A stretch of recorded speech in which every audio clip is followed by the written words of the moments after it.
Olá, boa tarde. Começa agora o DNA, o programa de entrevistas que revela a identidade da nossa gente aqui na CDN. Eu sou Cassiano Cavalheiro e estou aqui ao lado da minha colega Leandra Kruber e nós vamos conduzir este programinha que leva para você todo dia, de segunda a sexta, às 16 horas, uma visita diferente para você conhecer um pouco mais da história dessas pessoas. E na próxima hora, então, a gente te convida a conhecer um pouco mais da história de algumas personalidades aqui de Santa Maria que se destacam em diferentes áreas de atuação. Isso aí. E para falar um pouquinho mais a respeito da nossa entrevistada de hoje, nós vamos voltar no tempo para o ano de 1981. O meu ano de nascimento também. Vamos lá, então. Em 81, no mundo, em julho, aconteceu o casamento real do príncipe Charles com a aristocrata Lady Di na Catedral de São Paulo, em Londres. Também nesse ano, a primeira transmissão da MTV, o canal de TV a cabo norte-americano de música. Já em agosto foi lançado o IBM 5150, primeiro computador portátil do mundo. Vamos seguir o baile aqui. Vou lá para agosto. Entra em operação o canal de TV aberto SBT, com transmissão de discurso de seu proprietário, o apresentador e empresário Silvio Santos. E nesse ano a gente tem alguns falecimentos. Em maio falece o Bob Marley, cantor e compositor jamaicano. Já em agosto, Glauber Rocha, um grande cineasta brasileiro. E também em agosto, a Carolina Nabuco, escritora e tradutora brasileira. Por outro lado, nasce em 1981 Felipe Massa, piloto de Fórmula 1. Mário Gerson, jornalista e escritor. Ninguém menos que Beyoncé e Britney Spears nascem em 81 e no dia 25 de agosto de 1981 nascia a nossa convidada de hoje, queridíssima jornalista Marilice Daronco. Muito bem-vinda, Mari. Boa tarde, pessoal. Eu brinco, inclusive, com a data do aniversário, porque Vargas cometeu o suicídio no dia 24 de agosto. Não foi no mesmo ano, né? Mas também é uma data marcante, né? Aí no calendário. Isso aí. Vamos continuar agora apresentando um pouquinho mais de quem é a Marilice, para depois a gente começar o nosso papo aqui, engatar e seguir o nosso bate-papo. A Marilice é jornalista, natural de Santa Maria, formada pela Universidade Federal de Santa Maria, onde realizou seu mestrado e doutorado em comunicação. Também tem especialização em cinema pela Universidade Franciscana. As 3 pesquisas se relacionam com a memória do cinema de Santa Maria, que vai ser tema aqui da nossa conversa. E as pesquisas da Marilice resultaram em alguns livros, como O Nosso Cinema Era Super e Milímetros da História, e ambos da trajetória, né, que são realizadores pioneiros do cinema de Santa Maria. Devido à importância e ao impacto dessas pesquisas, em 2021, Marilice foi homenageada local do Santa Maria Vídeo e Cinema, festival que recebe filmes de todo o país e até produções internacionais. E ela também atuou em alguns jornais aqui de Santa Maria, como A Cidade, A Razão, o próprio Diário, na TV Câmara também, na Rádio Universidade e TV Campus. Também em relação à prática profissional, ela foi assessora de imprensa do Sindicato dos Professores Municipais, trainee da Folha de São Paulo e repórter freelance também da Folha. Ela atua como coordenadora de comunicação e marketing da Eni Calçados e da Fundação Eni, a qual se dedica, né, à preservação do patrimônio local e também ao incentivo da cultura aqui na cidade de Santa Maria. No ano passado, a Marilice também foi curadora da exposição Nos Animados Tempos de Joel Saldanha, realizada pela TV Ovo, e a exposição foi eleita como o melhor de 2021 pelo júri técnico do Prêmio Destaques da Cultura 2021, daqui do Diário de Santa Maria. A Marilice tem alguns trabalhos reconhecidos, claro, também fora aqui da cidade. Em 2015, ela ganhou então um destaque jornalístico, né? Ela foi uma das 8 brasileiras premiadas em infografia pelo Centro Knight para o jornalismo nas Américas. O trabalho pelo qual a Marilice foi reconhecida é Onde o Crime Faz Morada. No mesmo ano, ela recebeu o prêmio RBS de Jornalismo e Entretenimento na categoria Reportagem Investigativa, com a reportagem especial Filhos da Violência. Gente, é muita coisa para falar. Agora, finalmente, vamos começar a falar com essa mulher que está sentada aqui com a gente e que a gente quer tanto conversar e ouvir. Marilice, que currículo grande, invejável e maravilhoso, cara. Tanta história para contar. Imagina quanta história está na nossa cabecinha aí agora, né? Deixa eu começar agradecendo o convite de vocês, que eu achei tão generoso. Na verdade, quando o Cassiano fez o contato para vir conversar com vocês, eu perguntei, ele me disse assim, vamos conversar no DNA? Eu disse, vamos, sobre quem? Porque, na verdade, a gente não costuma falar da gente, né? Ainda mais sendo jornalista, como tu estava falando antes, é difícil a gente parar para dar entrevista. A gente está sempre conversando, ouvindo histórias para depois contar, mas hoje a história é tua. Vamos falar então, falando em história, da tua história. Tu nasce em que bairro? Quais são as tuas lembranças mais remotas de infância? Na verdade, eu só não nasci em Itaara, porque Itaara não tinha hospital. Então eu nasci na Casa de Saúde em Santa Maria. E tem uma curiosidade disso, que durante muito tempo pro Diário eu fui praticamente... A Casa de Saúde estava enfrentando uma crise muito grande e eu acabei sendo praticamente setorista lá da Casa de Saúde. Estava todo dia lá. Mas nasci lá, cheguei a fazer matéria depois sobre muitos aniversários do hospital. Então eu acho muito legal quando a gente acaba voltando a esses lugares que foram nossos, assim, no passado. Mas a minha infância toda, até a adolescência, até a vinda para a universidade, foi em Itaara. Então, meus amigos de infância são de lá. O meu pai teve empresa de ônibus em Itaara, né? Então, para mim, era muito essa ida e vinda de Santa Maria, como ele dirigia. Eu fugia da mãe, eu vinha junto com ele, achava divertidíssimo, porque a rodoviária, ela ficava, na verdade não é onde é hoje, né? Ela era mais próxima do centro da cidade, então eu vinha de ônibus, pra mim era tudo uma diversão. Eu vinha de ônibus com o pai, corria dele e ia pra cozinha da rodoviária, porque elas me davam pastel na cozinha, então eu tinha amizade com as cozinheiras, ganhava pastel, eu já tava ganho o dia, assim. E depois voltava de ônibus com ele no horário seguinte pra Itaara. Então foi muito assim, entre Itaara e Santa Maria, assim. E os anos 80, o que tu lembra, assim, dessa primeira década, em termos de histórias mesmo? Tu já se interessava em ouvir histórias, em contar histórias por cinema, por exemplo? A minha proximidade com o cinema demorou bastante, porque a gente não tinha naquela época nem DVD em casa, né? A gente não tinha, aliás, não tinha nem VHS em casa. Então a gente foi ter o primeiro aparelho de VHS quando um vizinho ficou devendo no mercado do meu pai e pagou com o aparelho de videocassete pra gente. Então o contato mesmo com o cinema demorou. Eu lembro assim, de minha escola fazer passeios pra Santa Maria, então a gente vinha no cinema. E a minha irmã, uma das minhas irmãs, me levou no cinema pela primeira vez. E foi bem curioso, porque assim, ela acabou escolhendo um filme adulto. E eu não sei como deixaram uma criança passar. A gente viu um filme adulto no cinema, tinha algumas cenas mais fortes, bateu o arrependimento, bateu a consciência pesada nela. E eu lembro que a gente passou vários dias assistindo na casa dela Ursinhos Carinhosos. pra compensar. Eu não vi aquilo. E que bom que tu não te assustou com o cinema, então, que foi uma coisa que tu seguiu adiante. Como que começou, aproveitando que o Cássio tocou no assunto, como que começa essa tua relação, teu interesse pelo jornalismo e depois especificamente, né, pelo cinema?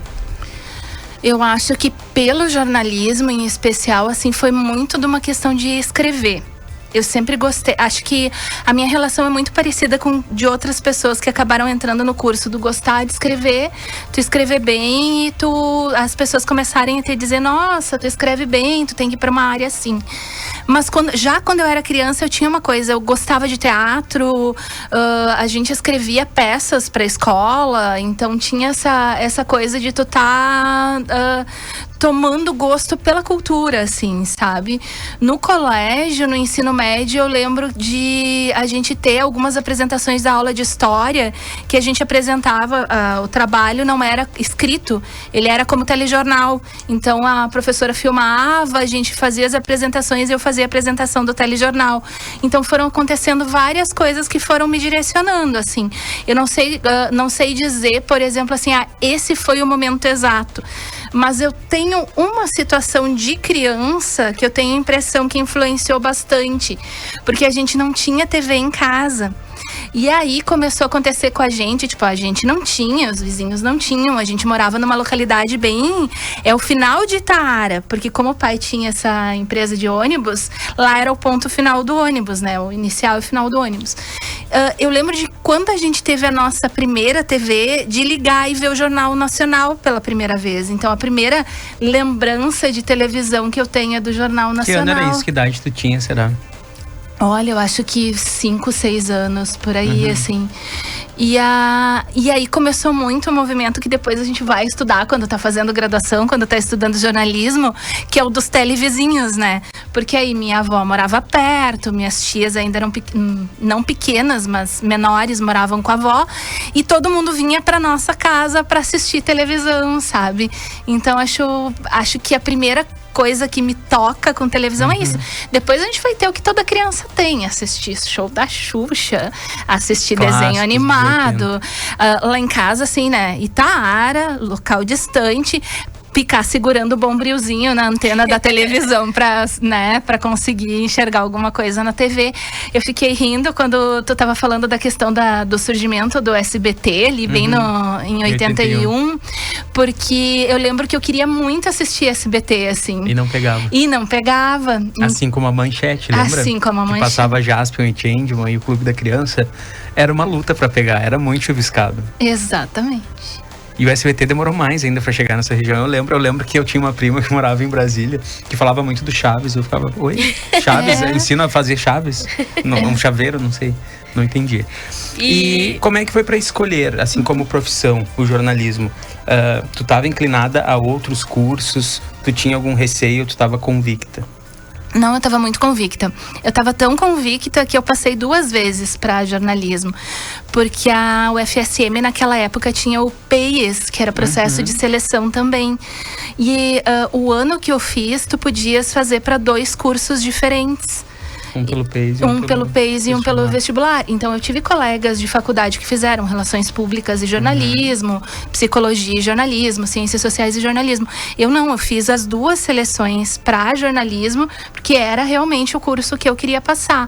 Depois eu cheguei a fazer alguns semestres de ciências sociais, porque também era uma área que eu gostava, assim, mas não me formei, fiz alguns semestres.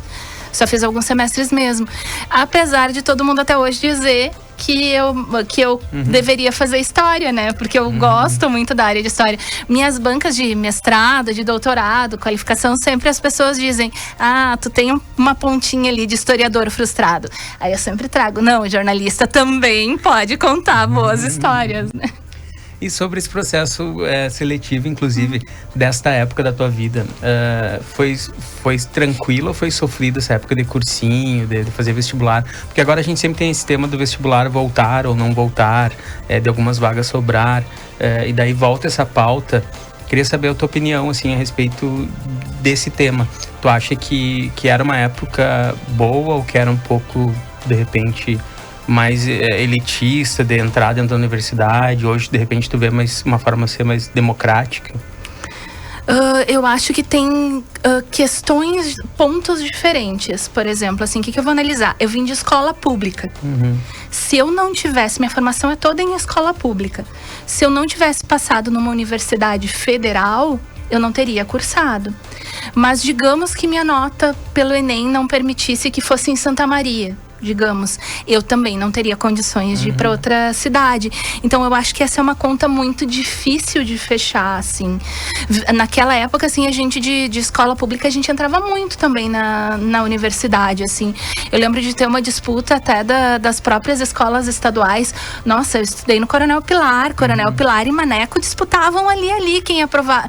Não era nem o número de pessoas aprovadas, porque nós tínhamos menos estudantes no Pilar, mas era uma coisa muito acirrada, assim, uma disputa entre as escolas. Então tinha um grande número de aprovados do ensino médio também. Então eu acho que é uma conta bem delicada de se fazer, porque se a gente pensa, por exemplo, no que o vestibular representava para a cidade, para a economia, ele também era representativo, ele também gerava empregos na época do vestibular, enfim. Então, é uma conta muito difícil, assim. É diferente de tu me perguntar, por exemplo, de cotas. Cotas, eu acho que sim, fez muita gente entrar na universidade que não entraria de outras formas, assim, por todo o processo que a gente conhece. Mas essa questão do vestibular em específico, eu não tenho uma opinião, assim, muito fechada, sabe? Acho que o mais importante seria assim, ó, de fato, seja qual for a forma, oferecer acesso às pessoas, assim. Acho que envolver mais a comunidade na universidade e ter uma educação básica e um ensino médio de qualidade que, independentemente de onde as pessoas estudarem, elas tenham qualidade de educação para ter acesso também aos cursos superiores, né? Perfeito. E Marilice, tu comentou, ia te perguntar isso antes, tu comentou que estudou no Coronel Pilar, né? Qual foi a outra escola do ensino fundamental? Foi aqui também? Como é que foi? A minha escola do ensino fundamental se chamava Neita Ramos. Ela mudou de nome lá em Itaara, ela não existe mais como Neita Ramos, mas era a escola que todo mundo de Itaara estudava, assim. A gente tinha Euclides Pinto Ribas, numa região da cidade, tinha uma escola um pouco menor, um pouquinho mais perto de Santa Maria, e o Neita, digamos que era um pouco a maior escola de Itaara daquela época, assim. E a gente usufruiu de uma coisa muito boa. Itaara, naquela época, não era município ainda. E os professores daqui de Santa Maria davam aula em Itaara. Então eu tive aula lá na formação básica com muitos professores que eram aqui, às vezes, de escola estadual, que davam aula para ensino mais avançado, sabe? Então, meu ensino mesmo fundamental foi muito puxado com esses professores, assim. Tenho amizade com os professores até hoje. Tenho, assim, uma coisa que eu gosto muito, que é a Jussara. Foi minha primeira professora no ensino fundamental. E ela é minha amiga no Facebook. Volta e meia, manda recadinho, curte as fotos. Tá sempre lá. Qualquer prêmio, qualquer coisa, ela vai lá, comenta, assim. Eu acho um amor. Mas era uma educação de muita qualidade também, assim, que puxava muito, sabe? Eu fui extremamente a favor quando a cidade se emancipou. Acho que Itaara só ganhou se emancipando, assim. Só que uma das questões foi que a gente perdeu esse acesso a esses professores, assim. Começou uma nova forma de educação. Acho que daí se cresce outras coisas na cidade. Mas esse vínculo só desses professores, que era quase afetivo, né? Com esses professores, assim, que era quase, não, que era afetivo, né? A gente perdeu um pouquinho, assim. Certo.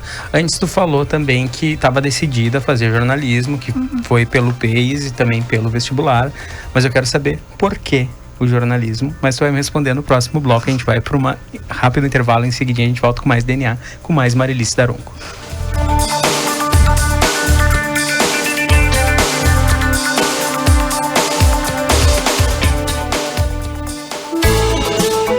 Crematório Santa Rita e o grupo L Fórmulo apresentam Vamos Falar Sobre? Neste 8º episódio, vamos falar sobre licenciamento cemiterial. Você sabia que em Santa Maria, os únicos cemitérios que possuem licenciamento junto à Secretaria do Meio Ambiente são os cemitérios Santa Rita e São José? Um cemitério licenciado tem a obrigação de manter o controle das águas superficiais e das eventuais emissões de poluentes nos lençóis freáticos. Tudo isso por meio de poços piezométricos de monitoramento. Nossos cemitérios possuem 3 destes e os resultados estão dentro dos limites das resoluções do CONAMA. Confie e priorize quem preserva. Contrate o Parque da Memória. Você ouviu? Vamos falar sobre? Oferecimento Parque da Memória. Grupo L Fórmulo. Crematório Santa Rita. Cemitério Parque e Cemitério São José. Por que você se cuida? Para abraçar um dos grandes amores da sua vida? Para mostrar que o tempo não apaga o seu talento? Para tocar o paraíso? É o que nós da Unimed fazemos. Cuidamos do bem mais precioso, que é a sua saúde. E a gente ama fazer isso. Cuidar bem de ti, todos os dias. Há 50 anos. Já está disponível o aplicativo do Grupo Diário. Nele, você escuta a rádio CDN 24 horas ao vivo e pode consumir todo o conteúdo do Diário e do BEI. Tudo em um só lugar. Baixe agora. Disponível para Android e iOS. A Prefeitura de Santa Maria está trabalhando para tornar a nossa cidade um ambiente cada vez mais atrativo para quem quer empreender. Somos destaque no Índice de Cidades Empreendedoras do Governo Federal, graças a ações efetivas como a Lei da Liberdade Econômica, a Secretaria de Licenciamento e Desburocratização e o Programa Juro Zero. Isso é cuidar de quem gera emprego. Prefeitura de Santa Maria, a cidade cuidando das pessoas.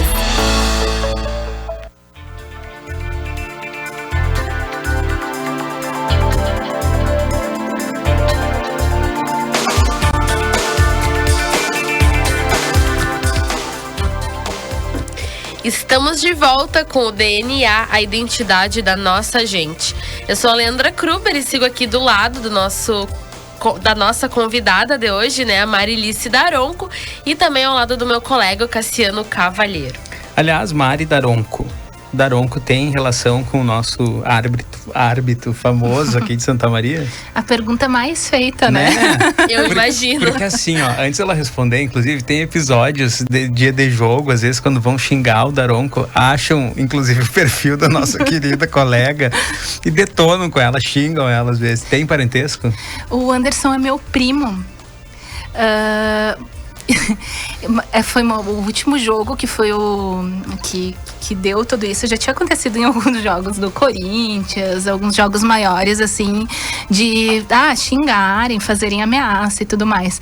Mas no jogo da seleção, quando a seleção do Peru foi desclassificada, nossa, o meu Instagram chegou a trancar, né?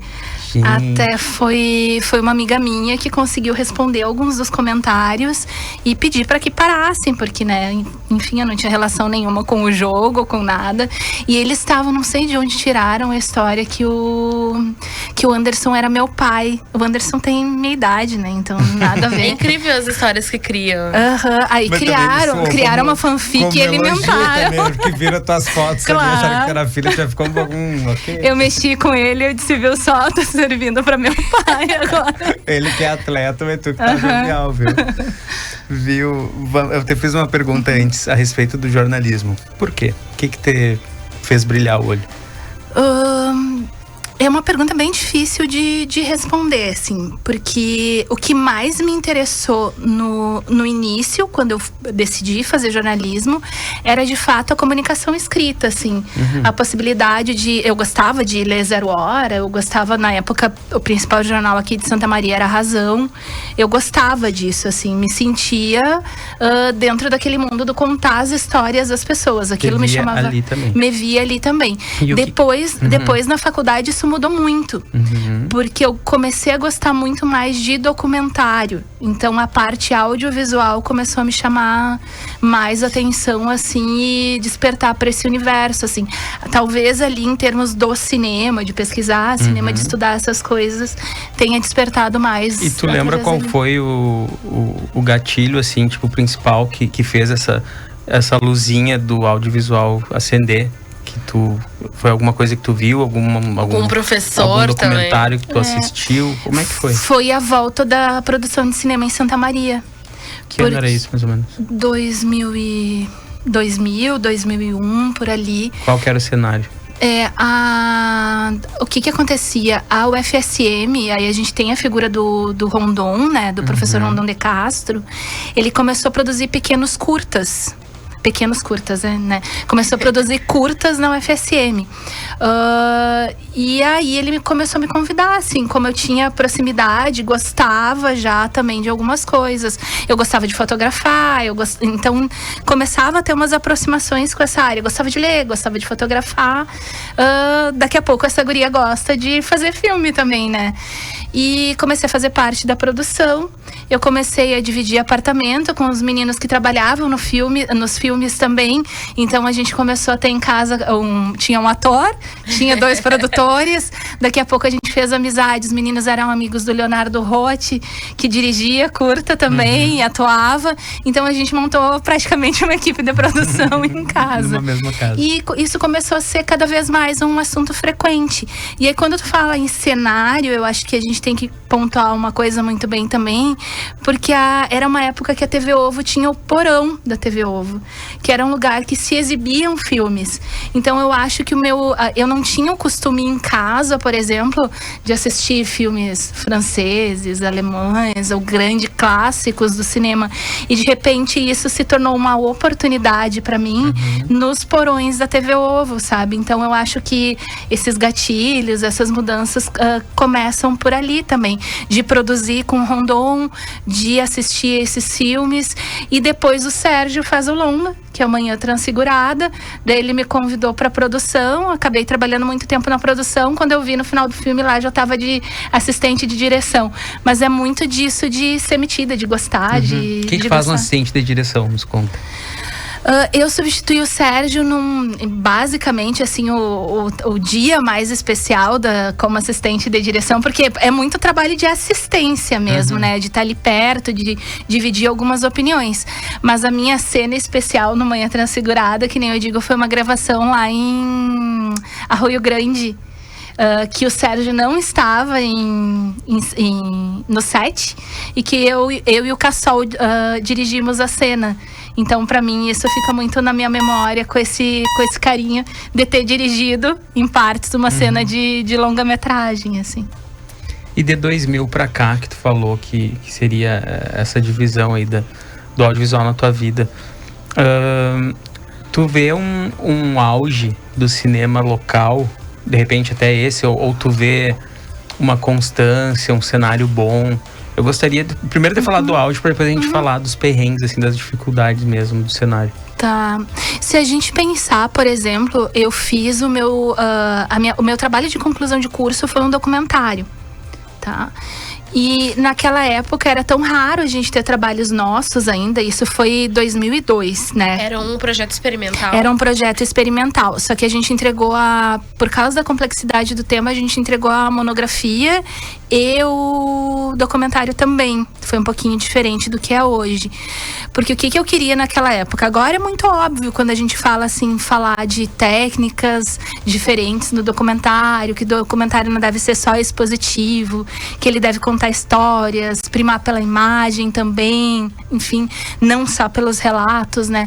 Mas naquela época faltava muito disso, assim. A gente tinha muitos documentários só naquele padrão do Globo Repórter de antigamente.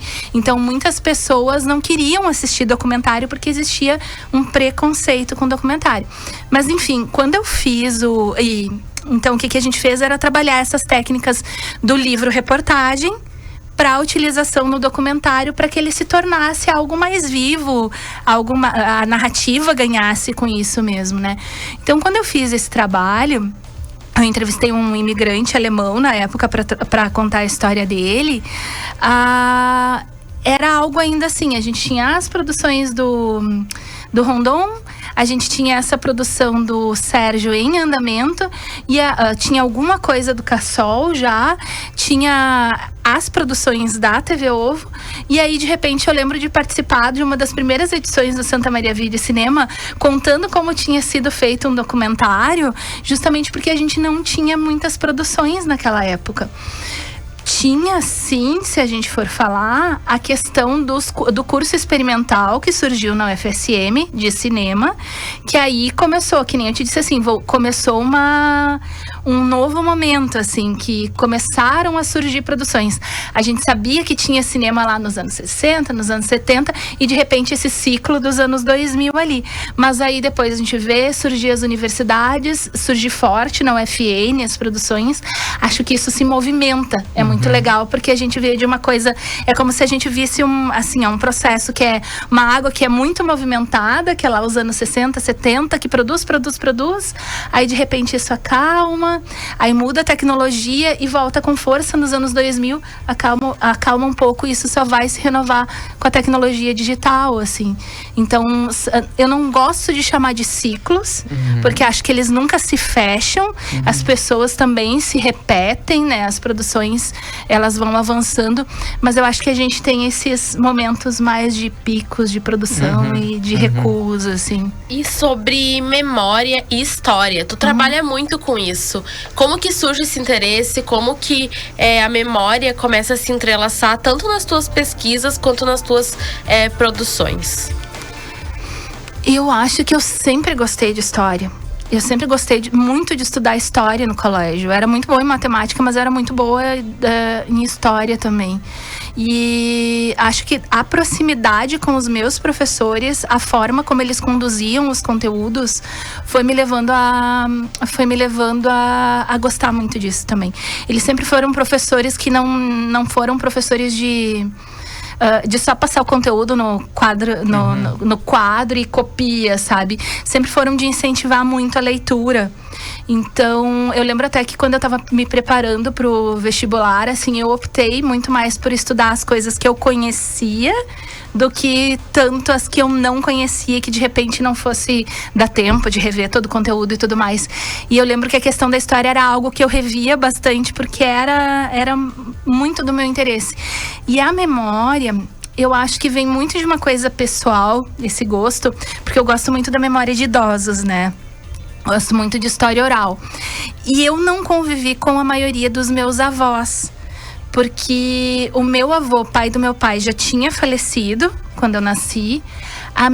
O meu avô, pai da minha mãe, faleceu logo depois que eu nasci, assim, acho que eu tinha 3 anos. 2 ou 3 anos, quando ele faleceu. E a minha avó, por parte de pai, também faleceu quando eu tinha 9 anos. Então, eu sempre via as pessoas com essa proximidade com os idosos, achava muito legal, mas eu não tinha essas pessoas para me contar, próximas para me contarem histórias. Então, eu acabava ouvindo as histórias das outras pessoas. Quando eu achava um idoso para me contar a história, eu sentava e ficava ouvindo. Acho que vem muito disso, assim. Vem muito de uma preocupação também, assim, por exemplo, eu gostaria de ter tido a oportunidade de conversar mais. Sempre tive o convívio com meu pai, mas ele não era uma pessoa que sentaria agora, por exemplo, aqui com a gente e daria uma entrevista. Eu gostaria de ter tido a oportunidade de, sei lá, de gravar, de contar mais as memórias dele, que teve um papel importante lá para Itara, por exemplo, também. Acho que guardo com muito carinho. Eu fiz uma disciplina que era com Paulo Roberto Araújo, professor da UFSM, que já faleceu. O conhecido Proa. E ele, eu lembro que ele tinha pedido pra gente fazer uma grande reportagem. E era aquilo, esse eu acho que foi um momento que me tocou muito, assim, sobre o que era uma grande reportagem e como isso podia ser legal. E eu lembro que a minha reportagem foi com o meu pai. E aí eu caminhei com ele por um balneário que tem em Itaara, que é o Jardim da Serra, que tinha dado nome para a empresa de ônibus. Então eu acho, as fotos que eu guardei daquele dia, que hoje eu olho e tu olha assim, na verdade é meu pai de costas caminhando pelo balneário, né? Então, para muitas pessoas elas não fazem o menor sentido, mas para mim aquele momento afetivo e aquele registro dele é quase uma volta no tempo, sabe? Dele caminhando por aquele lugar. Mas ao mesmo tempo outras tantas memórias não ficaram. Assim como eu nunca sentei com a minha avó para ela contar essas histórias, sabe? Essas coisas de família que a gente acha que a pessoa sempre vai estar perto para te contar para sempre as coisas.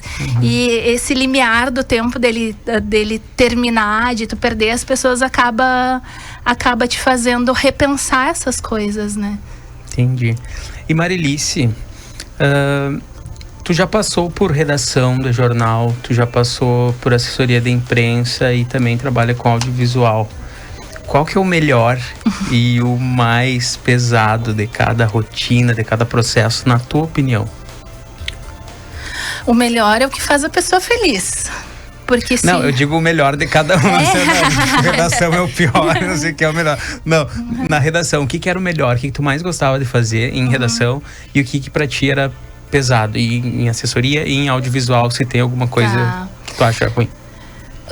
Não, eu ia brincar com o que te faz feliz, porque assim, por mais que tu esteja fazendo uma coisa muito difícil em redação, sim, quando tu trabalha com o que tu gosta, é muito legal, acaba se tornando muito legal, né? Eu sempre gostei de trabalhar com dados, de transformar dados em matérias, eu acho isso muito legal. E eu gosto de tentar achar um aspecto que as pessoas não tenham encontrado de uma história, assim. Eu lembro de um caso que foi a primeira vez que o Nilson me convidou para trabalhar no Diário de Santa Maria. Nilson, na época, era editor do Diário. E a gente tinha ido às pressas, com a razão, para Júlio de Castilhos, que tinha acontecido um incêndio no presídio de lá. E eu lembro que era assim, ó, repórter que recém tinha começado, né? E um monte de gente do Diário de Santa Maria que tinha ido pra lá. E aí, quando a gente voltou com as histórias e no dia seguinte saiu a reportagem, eu não vou lembrar exatamente mas era um fato a mais que tinha na nossa matéria e que o Diário não tinha conseguido na época. Então, o Nilson disse, nossa, como tu conseguiu isso, meninas? Né? Então, essa coisa do escarafunchar ali, do buscar essas coisas diferentes, não é do passar a perna em ninguém, muito pelo contrário. Às vezes é uma sensibilidade, né? E aí a segunda coisa que eu ia dizer, que é isso do sensível, porque o que eu vou falar agora tem que ter muito cuidado na forma com que se fala, para que as pessoas não entendam mal o que eu vou dizer. Eu sempre me interessei pela cobertura de tragédias. Tá? Eu sempre me interessei pelo jornalismo cultural, foi algo que eu gostei muito de trabalhar, mas eu também gostei a gente não gosta que as tragédias aconteçam, mas foi uma área que despertou o meu interesse. Por quê? Eu sempre digo assim, que quando uma pessoa ela conta pra gente a história dela, no pior momento da vida dela, é porque tu cumpriu aquela tua coisa do jornalista, de despertar a confiança daquela pessoa, do conseguir ouvir a história daquela pessoa, sabe? E acho que por isso eu acabei passando por cobertura da tragédia da TAM, tragédia da Gol, tragédia da Kiss, né? Ali na Kiss, em especial, eu fiquei alguns anos acompanhando, né, as famílias, assim, mais diretamente. Então, eu acho que é uma coisa muito... e outras reportagens de polícia, porque a gente fala sempre da tragédia, né, desse evento. Mas a gente tem no cotidiano de Santa Maria muitos crimes que também são... complexos da gente lidar no dia a dia de um repórter, assim, para contar a história. Diferentes crimes, né, assassinatos de mulheres. Para mim, algo que pesou muito, assim, foram crimes... no final da minha trajetória no Diário, por exemplo, começaram a acontecer muitos crimes envolvendo criança. Isso, assim, me tocou demais, sabe? Acho que aí foi até um sensível do qual eu não dei conta, assim, sabe? Aí mexeu com o emocional mesmo. Sim. E de audiovisual, o que tu destaca, assim, como o melhor que tu gosta de fazer? Eu gosto da brincadeira do contar a história do audiovisual. Porque se tu largar nessa sala 10 pessoas, para essas 10 pessoas o mesmo tema, os mesmos entrevistados, os mesmos materiais, as histórias vão voltar contadas de maneiras diferentes. Essa brincadeira desse contar a história eu acho mais divertido do audiovisual, assim. Joia. E, gente, o tempo passa muito rápido, a gente já tá ali, ó, nos 20 minutos finais do programa. Eu vou ter que começar o diagnóstico agora, já, antes do intervalo, senão não vai dar tempo. Vamos escutar 2 depoimentos, vamos ver se a Marilice vai decifrar de quem são essas 2 vozes. Bom, um depoimento sobre a Marilice. Eu conheci a Mari recém-formada, recém-saindo do curso de jornalismo. Fomos colegas no extinto jornal Razão. Uma pessoa cheia de energia, apaixonada pelo que faz, inquieta, e assim que eu vejo que ela seguiu a trajetória dela, agora acompanhando um pouquinho mais de longe, uma paixão também que ela desenvolveu pelo audiovisual. Enfim, essa é a Mari, uma pessoa cheia de inquietude, uma pessoa com projetos, que está sempre querendo dar um passo a mais, sempre querendo se aperfeiçoar, e merece tudo que está conquistando. A Marilice é uma grande amiga que o jornalismo me deu, daquelas que a gente pode ficar um tempão sem se falar, mas quando a gente se encontra é como se fosse ontem, né, Mari? Das nossas aventuras indo para Porto Alegre, lá em 1900 antigamente, até hoje, quando ela vem para Floripa, a simplicidade da Mari, as nossas conversas continuam sempre iguais. E eu desejo que tu continues conquistando o teu espaço, Mari, assim, do teu jeitinho, sem passar por cima de ninguém e só fazendo bem, que é bem a tua cara. Eu estou com bastante saudades já, tá? Um beijão. O nome dessas duas pessoas. Eu sou ruim demais de reconhecer a voz das pessoas, mas tem duas histórias maravilhosas envolvendo eles. O Cris, a gente falou tanto, o Cristiel Gasparetto, a gente falou tanto antes, assim, da Razão e da própria reportagem que eu falei, que fiz em Júlio de Castilhos. A minha primeira cobertura de polícia foi com o Cris. Fora um grande amigo, uma pessoa que eu amo, assim, que eu torço sempre. A minha primeira cobertura de polícia foi junto com ele, que foi uma rebelião no presídio de Santa Maria. E eu lembro quando me disseram assim, agora tu vai ter que ir pra lá e tu vai ter que substituir o Cristiel. Gente, meu coração, assim, porque ele era muito bom, ele é muito bom no que faz. Tudo que ele faz com muita dedicação. E a Priscila é a pessoa que... Eu tenho alguns grandes amigos que moram em Floripa. Eu sou apaixonada por praia, né? E a Priscila é uma dessas pessoas, assim, que eu tenho a felicidade de ter acompanhado desde aqui até agora o crescimento dos guris, ver eles lá na praia, assim, sabe, desses reencontros bons da vida. Que nem ela falou, de às vezes a gente passar muito tempo sem se falar, mas de quando se reencontra, parece que foi ontem. Só não consigo entender como é que vocês acharam isso. Gente, cata, né? Depois já falo de quem que é a produção, mas vamos ouvir mais 2 depoimentos agora. Eu fui colega da Mari na primeira turma da pós em cinema da Unifra e depois trabalhei junto com ela no Diário. De lá pra cá a gente não se desgrudou mais, mas claro que ela foi para um lado e eu fui para outro, mas a gente sempre manteve o contato, nem que fosse por WhatsApp, ou que às vezes eu encontrava ela correndo pelo calçadão, dava um abraço e cada um ia para um lado. A nossa vida sempre foi muito corrida, né? E a Mari é muito acelerada, ela tá sempre em função de 1000 coisas, tá fazendo 1000 coisas ao mesmo tempo. Eu nem sei como ela consegue. Às vezes eu desconfio que o dia dela tem mais horas do que das pessoas normais. Ou é isso, ou ela dorme só 2 horas por noite, porque não é possível. Bom, eu sinto um orgulho imenso de tudo que ela é, de tudo que ela se tornou e que eu tenho certeza que ela ainda vai ser. E ela tá sempre me surpreendendo. Vou lançar um livro, agora vou lançar um documentário, vou ser homenageada à Feira do Livro. Ela é uma pessoa maravilhosa e que ela merece todo o sucesso do mundo. Mari, eu te amo muito. Oi, Gigi, tudo bem? Nossa, quanta saudade de subir no pé da bergamoteira, colher aquela bergamota e ficar lá esperando o dia passar. Saudade da gente fazer os nossos trabalhos, pegar aquelas réguas com letra e colorir, assim como nós fazíamos em todos os nossos trabalhos. Nossa, o tempo voou mesmo. Se passaram tantos anos e quanto orgulho de ti, quanto orgulho da mulher que tu se tornou, da profissional exemplar e excelente que tu é. Saudades, minha amiga, muitas saudades. Saiba que eu te admiro muito, muito mesmo. Nossa, como eu ia esquecer aquela água com limão da Dona Maria que matava a nossa sede, aquela comida gostosa no fogão a lenha e o seu Daronco cuidando a gente para pegar o ônibus. Parabéns, amiga.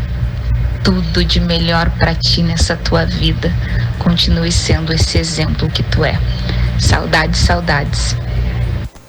Que bonito. Eu não sei quem é, mas tu vai me contar. Parece ser uma jornalista, porque descreveu tão detalhadamente que poderia ser, caso não seja, né?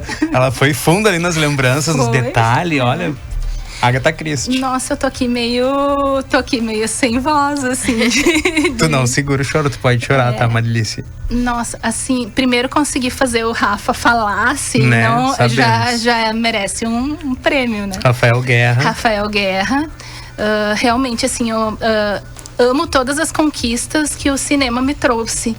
Mas o Rafa é uma muito especial, assim, é muito, muito especial. Bendita a hora que eu me inscrevi na especialização em cinema lá da UFN, pude conhecê-lo.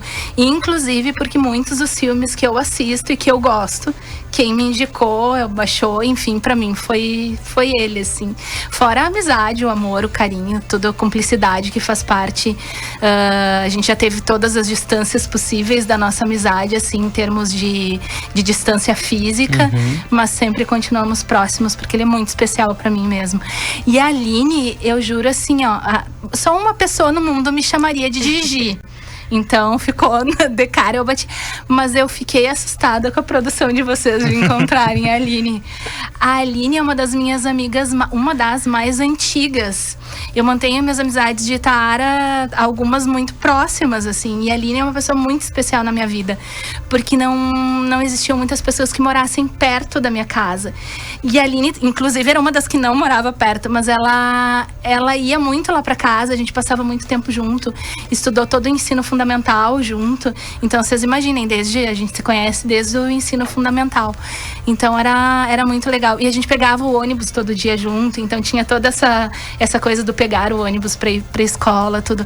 Ela não é jornalista, mas ela me surpreendeu. Poderia, né? Muito. Mencionou até o seu Daronco, que detalhe, não é o técnico Daronco, né? É o pai da Marilice. Ela lembrou da água com limão lá da mãe. Viu? Nossa, eu senti o gosto, inclusive. Por isso que eu falei, nossa, muito detalhista. E a produção da Ana Júlia Miller Fernandes, nossa colega, que tá começando e já tá aí, ó, mostrando ao que veio, né, Leandra? Arrasou nas escolhas, porque olha, eu não esperava essas pessoas realmente. Pois então, pequeno spoiler, tem mais, vamos ouvir mais dois depoimentos. Opa. Então, eu conheço a Mari há quase 2 décadas. E nesses muitos anos de amizade, dá pra dizer que a nossa linha do tempo está repleta de boas histórias. E sempre que a gente consegue planejar um final de semana, um período de férias para se reencontrar, por mais que a gente tente deixar tudo organizado, o mais inusitado é quando vão acontecendo rolês aleatórios e que acabam gerando essas boas memórias. Já teve a história de Seu Mano, do bolinho do treme-queixo, do Natal no Trevo do Castelinho, e por aí vão nossas lembranças. Por fim, só tenho a agradecer a Mari por ser essa pessoa incrível, generosa e muito talentosa. Beijo grande. Oi, Piu Piu, tudo bem? Março de 1993. Lembras dessa época? Ah, tempo bom, hein? Há pouco mais de 26 anos atrás? Não estamos ficando velhas. Quis Deus me apresentar a uma irmã de outra mãe. E de lá para cá, que amizade linda selamos. Quantas risadas a gente já deu nessa vida. Quantas aventuras. Te lembra aquela tarde de inverno rigoroso na qual nos perdemos e ficamos atoladas na areia movediça? Que sufoco! Aquele momento em que, para conseguir aquela foto inédita, subimos na ponte exatamente no horário em que o trem resolveu passar por lá. Que difícil, hein? Falar da Mari é falar de força, de alegria, de carinho, de desafio e também de teimosia. É falar de amizade, é falar de amor. Amor às histórias, às memórias, amor às pessoas, amor à vida. E nós aqui em casa te amamos ao infinito e mais um potinho. Um beijo enorme da tua Frajola. Quem são essas pessoas? Eu já quero ser amigo de todo mundo que é amigo da Marilice, que são muito queridos. É muito legal ver a reunião dessas pessoas, porque são pessoas de épocas muito diferentes, assim, mas que às vezes nem se conhecem entre si, assim, porque são de momentos diferentes da vida, mas que todas fazem parte muito... de uma maneira muito importante da minha vida, assim. A Gabi, que nem ela disse, a Gabriela Bilibiu, ela que me chama de Piu Piu até hoje, né? Tem ótimos apelidos aí. Né? Vários apelidos. Vou fazer listinha dos apelidos. A Gabi, nós somos colegas no Coronel Pilar e nos tornamos amigas pra vida. Hoje eu sou madrinha do Gutinho, né? Que não é mais tão inho, muito pelo contrário, tão baita de um guri.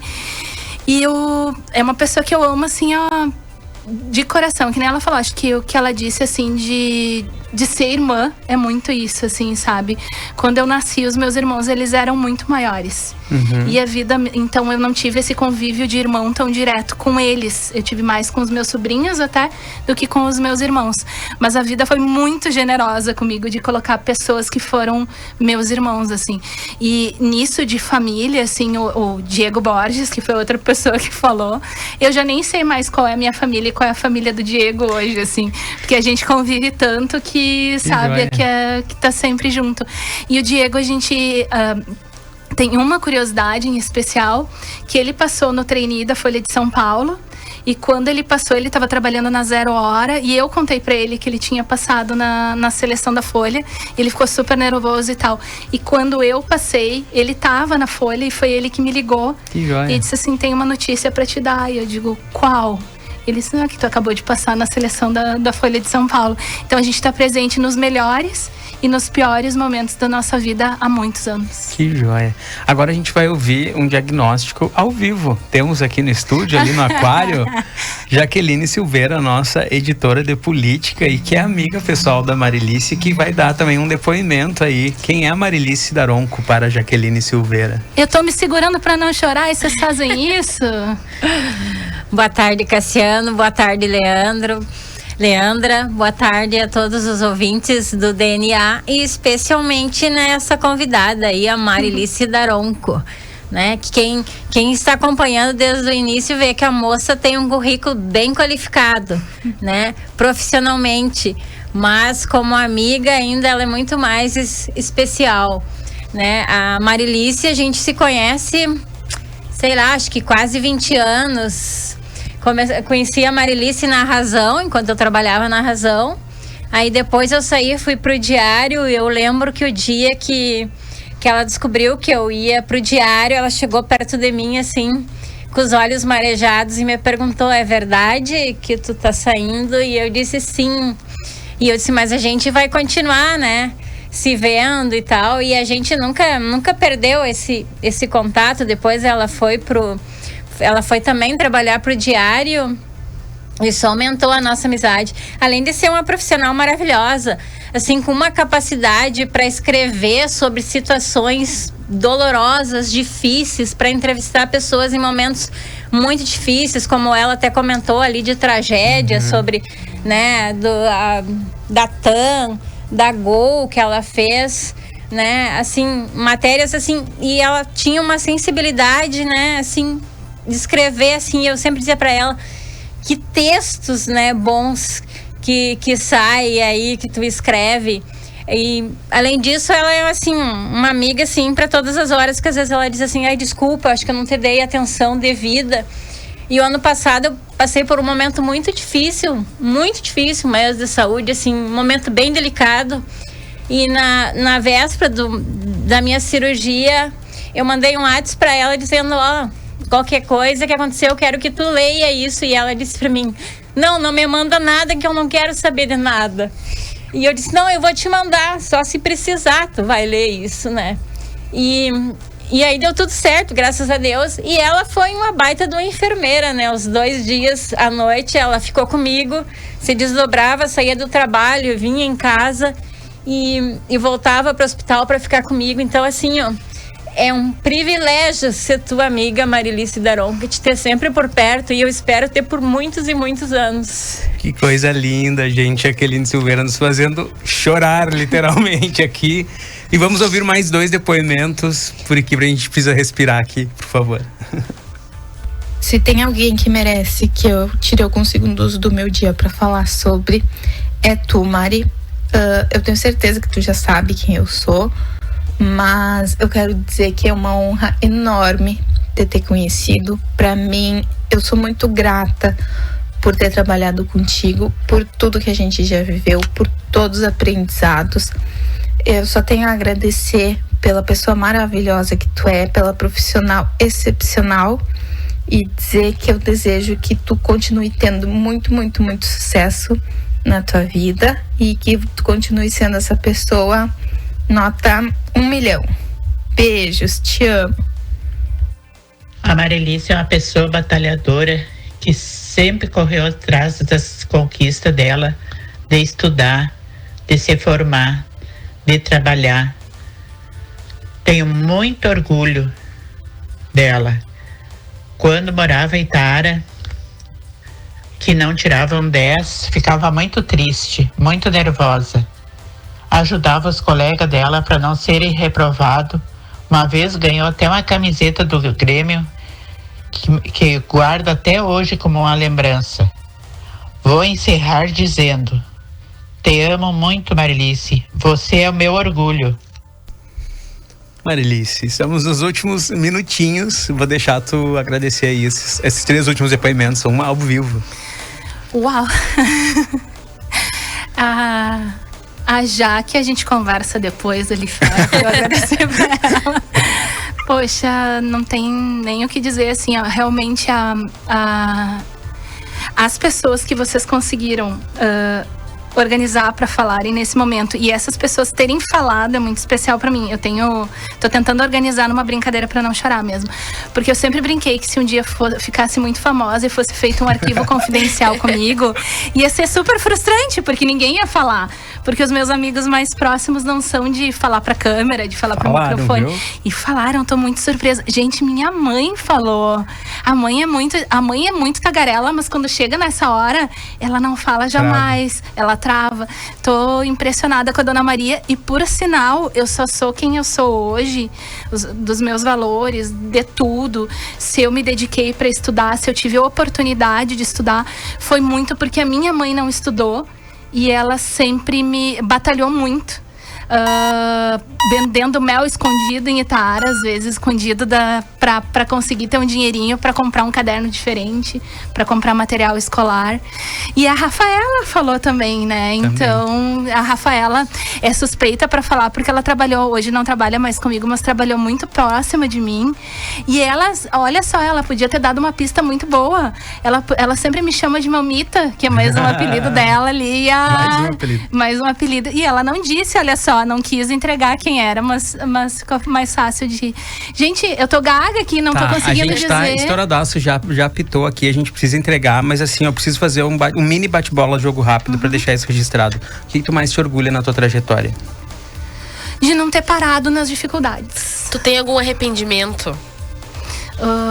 De ser esponja demais, assim. Às vezes eu absorvo coisas que não deveriam ser minhas. Uma saudade das pessoas que eu perdi, como meu pai, minha avó, essas pessoas assim que marcaram minha história. E um sonho que tu ainda tem? Uma ambição que tu quer fazer ainda? Dar uma vida melhor pra minha mãe. E te definir em uma palavra. Quem é a Marilice? Vixe, quantas horas a gente tem pra ficar pensando? Por favor, um segundo. Eu acho que uma palavra é determinação, então, assim. Gente, assim, ó, todo mundo falou já tanta coisa que eu já tinha pensado em falar, que eu vou deixar assim, ó, no ar tudo isso que essas pessoas todas falaram. Realmente é um orgulho, é um privilégio, é um prazer as pessoas que têm acesso, possibilidade de conversar contigo, de ler as tuas histórias, sabe, de se abrirem contigo nesses momentos difíceis. É um texto, para quem não conhece, por favor, leiam, é um texto de uma sensibilidade incrível, e muito, muito obrigado por ter vindo hoje aqui conversar com a gente. Parabéns. Leiam também os livros que a Marilice tem, né? contado das documentários, pesquisas dela. tudo, gente, Excelente tudo, pesquisadora, tudo. inspiração também. A dor é a gente ter acesso a essa mulher e não poder conversar tanto. Hoje conseguimos conversar 1 horinha com ela, porque como o Rafa bem falou, o Rafa Guerra, é uma correria a nossa vida e a gente não consegue conversar. Hoje conseguimos e dividir isso também com os nossos ouvintes. Amanhã a gente volta com mais DNA. Marilice Daronco, muito obrigado, tá? Eu agradeço de todo o meu coração, assim, ó. É bem difícil deixar jornalista sem palavras nesta hora. Estou sem. Obrigadão, amanhã a gente volta. Tchau, tchau.